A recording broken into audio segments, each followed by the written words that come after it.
क्या आप जानते हैं कि भगवान को प्याज और लहसुन क्यों नहीं चढ़ाया जाता? कारण जो सुनोगे तो चौंक जाओगे।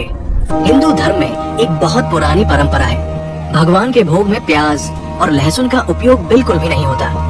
ना मंदिरों में, ना व्रत उपवास में, ना ही किसी शुभ अवसर पर। लेकिन इसका वास्तविक कारण सिर्फ परंपरा नहीं, एक ऐसी कथा है जो सीधे समुद्र मंथन से जुड़ी है।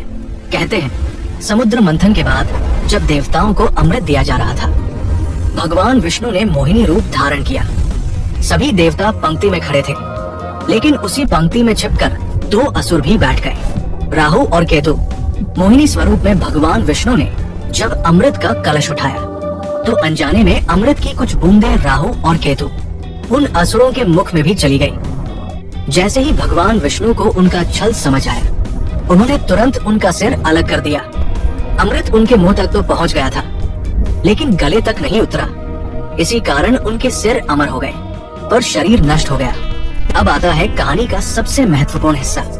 कहा जाता है कि जब उनके कटे हुए सिर भूमि पर गिरे तो अमृत की कुछ बूंदें भी पृथ्वी पर गिर पड़ी।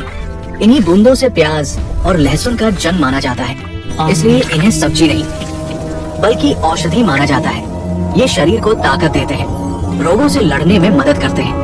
लेकिन धार्मिक रूप से इन्हें पवित्र नहीं माना जाता, क्योंकि ये उन असुरों के मुख से गिरे अवशेष का प्रतीक माने जाते हैं। लोक मान्यता ये भी कहती है कि जो लोग प्याज और लहसुन अधिक खाते हैं उनका शरीर तो मजबूत होता है, लेकिन मन और बुद्धि में तमस बढ़ जाता है, यानी राक्षसी गुण बढ़ने लगते हैं। तो अब आपको क्या लगता है, प्याज और लहसुन खाना चाहिए या नहीं?